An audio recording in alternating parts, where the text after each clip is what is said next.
Hi, I'm Lhadon, and this is Our Nation, news and analysis on the state of Tibet. Today is Wednesday, March 3rd, or 4th, sorry. I'm coming to you from Hong Kong, and it's sad but true, Tendor is not with us again today. We've been having technical difficulties, so we'll try again tomorrow. In the meantime, today it's just me. Sorry about that. So right to the news of the day. First up, China denies Oasis was banned because of Tibet. Second, China also denies there were any protests in Lhasa and claims that the sea monastery protests were actually celebrations. Chinese leaders have endorsed the handling of Tibet unrest at the party meetings in Beijing, and they've called for more of the same. And finally, just to mix it up, we have a different Chinese perspective on Tibet from a piece about a Chinese journalist who's changed her mind on Tibet, and it's called Tibet's Unlikely Defender by Rebecca Novick for the Huffington Post. So right into the news of the day, with China denying Oasis was banned from playing their two concerts in April in Shanghai and Beijing because of Tibet. Someone claiming to be a spokesperson for the show's promoter, Beijing All Culture Communication Company Limited, said the shows were cancelled because of economic hardship. And the spokesperson, who will only reveal his last name, Luo, said, "I have no money. It's normal in an environment of economic crisis. It has nothing to do with the Tibet problem." But of course, that's not the story we heard yesterday, and I gather Oasis is maintaining that it was the Tibet connection that got them banned. So that's the latest on Noel and Liam and their quest to play in China.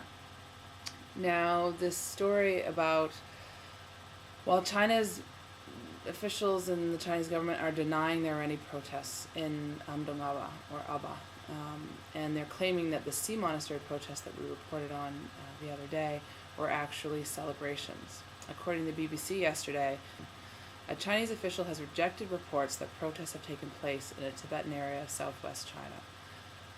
And the quote is, "There were no such riots as some foreign media have reported." State media quoted Wu Zhegang, head of the Aba prefecture in Sichuan. Reuters also has a piece. China says Tibetan protest was a celebration. And we have this quote from, I believe a different Chinese official from the same area. They said that the protest was actually a celebration, that having elected a lama to the post of monastery administrator, lamas with the sea monastery were overjoyed and were congratulating the electee on his success.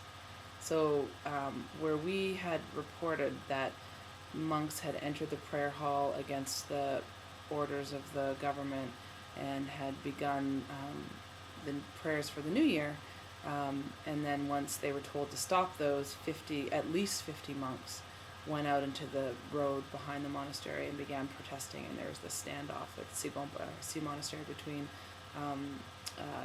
these Tibetan monks protesting and at least 300 to 400 Chinese police and soldiers.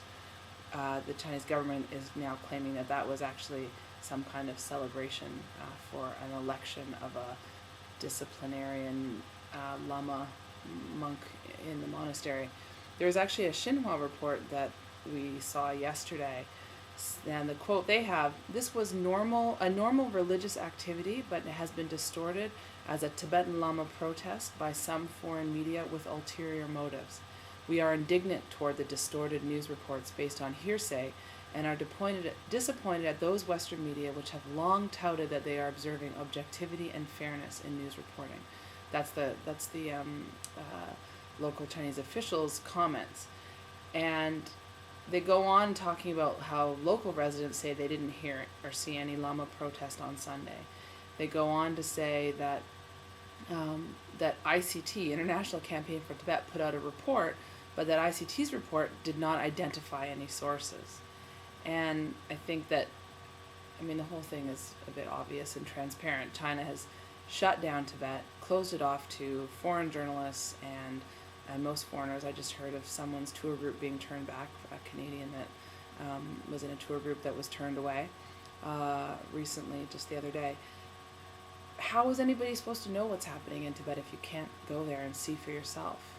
This sort of game the Chinese government is playing with this news, responding to our reports and our information, and sort of criticizing the media, scolding the media through their media, is just ridiculous. And it's really, it's shameful, childish behavior.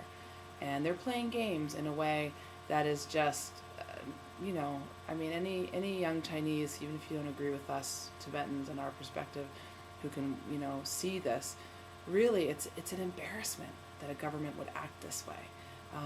Let the media in, let the foreign journalists in, let the international observers in, and then we can know what's really going on.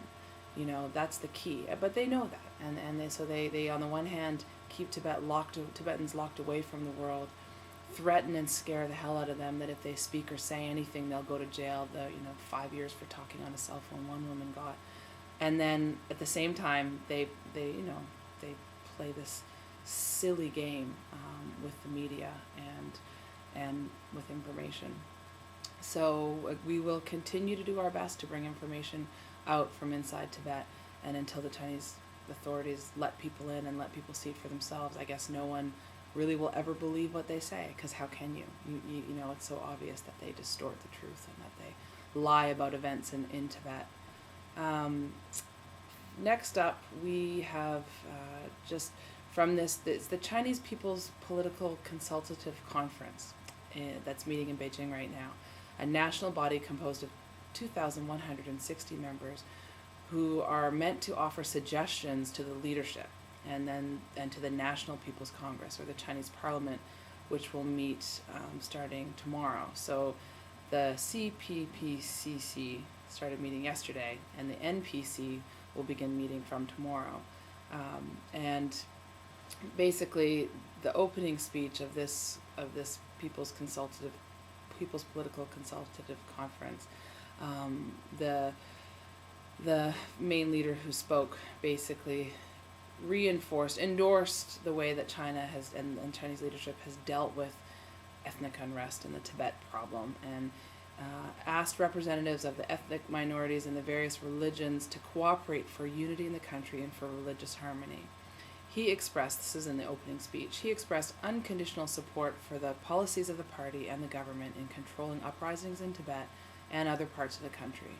And he said, "We unequivocally support the party and government in dealing with the disruptive, violent, and illegal incidents in Lhasa, Tibet, and other areas in accordance with the law." Just one interesting note, I read in an article by Asia News that the CPPCC last year made 5,056 proposals on politics, economy, science, ecological conservation, and other issues to the party, and 99 of these, or 3%, received due consideration from the party. So fantastic numbers there. And finally, just quickly, there is Rebecca Novick, who's a fantastic journalist based in Dharamsala right now, has done a piece for the Huffington Post on Zhu Ri, called Tibet's Unlikely Defender. This is the story of a Chinese woman, a Chinese journalist, who has had a complete turnaround in her understanding of the Tibetan issue once she's been able to visit Dharamsala and be exposed to and understand the Tibetan issue more and from a close-up perspective.